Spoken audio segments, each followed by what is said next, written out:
Hi, this is John Lockwood for John Next Door, and this video tutorial is on how to use the new matching die and stamp for the shaded ivy. So these are available as separate die and stamp, but they've been designed to work together so that when they do, you get the most beautiful intricate cut ivy with all of the shading lines and all of the veins and everything in there. So this tutorial shows you how to use this and how to colour them to get a similar look. So what I'm going to do to start with, I'm going to bring in my press to impress to stamp it down. Now, I'm just going to place the stamp, and the stamp is sized to A6 so that you can get this 4 times onto a piece of A4 or letter card. I'm going to place that down as one stamp onto the lid of my press to impress, and I'm just going to put a piece of the flower making paper in.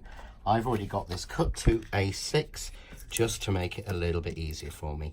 So I'm just going to secure that at the 2 sides.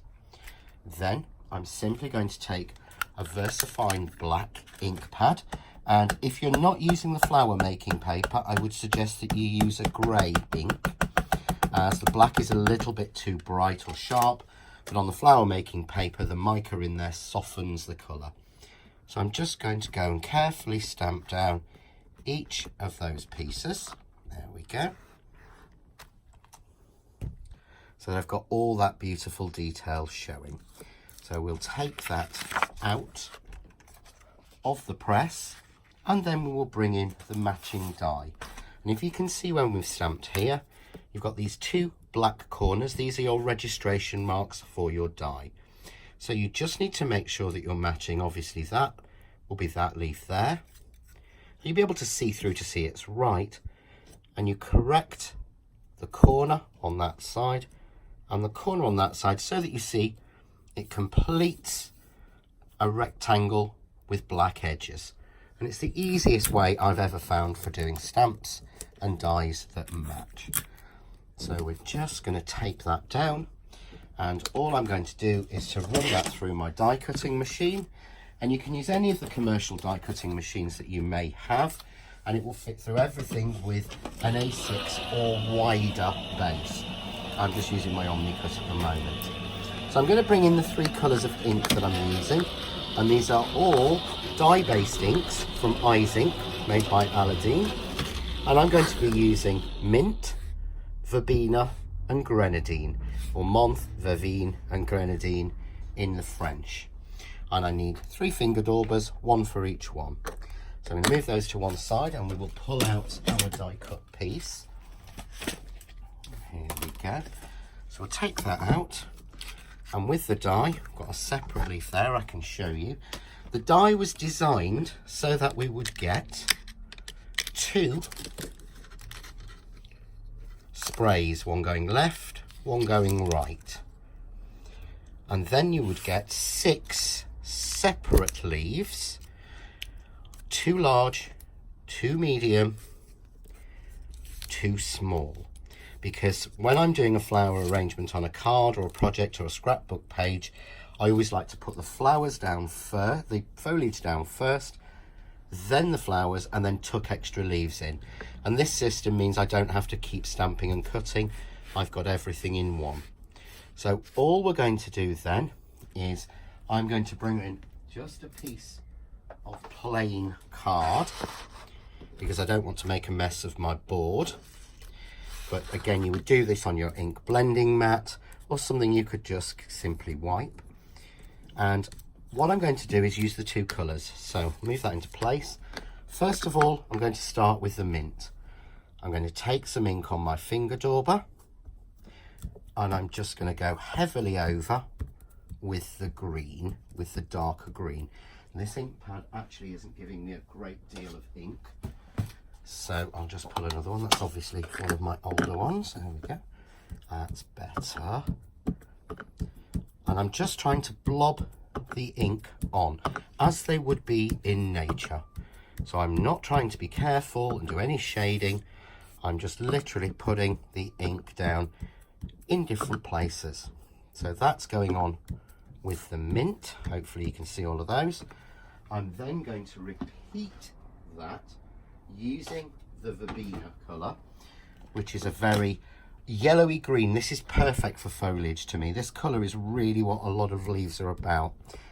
And for that, all I'm going to do is exactly the same.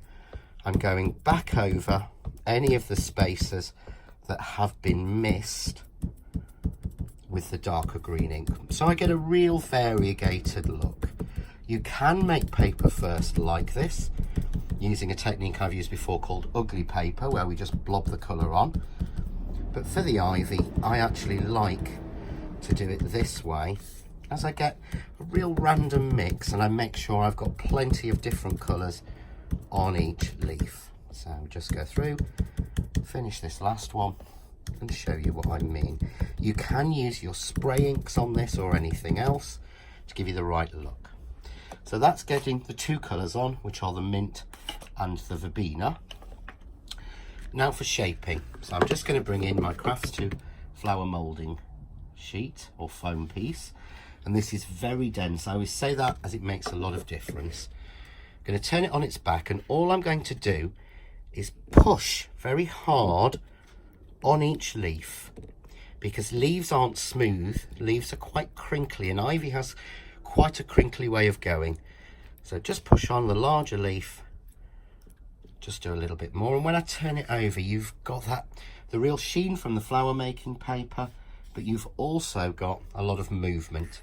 I'm going to do exactly the same with one of the individual leaves, and then I'm simply going to go with grenadine or a red ink, and I'm going to do around the edges, and I always colour this after I've done the crinkling, because it picks up in different areas that way and gets into some of those creases you've created, but really gives you a beautiful sort of edge to your flowers and to your leaves, should I say.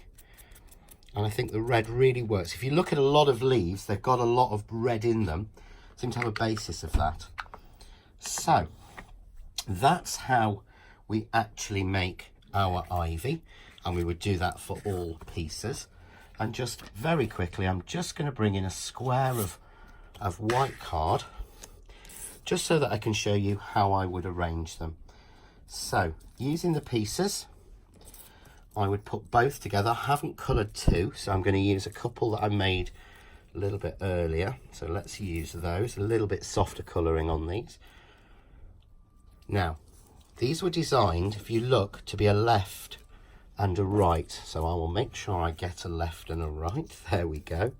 So these were designed to be a left and a right, so that you could go across like this. But also there's a trick in here.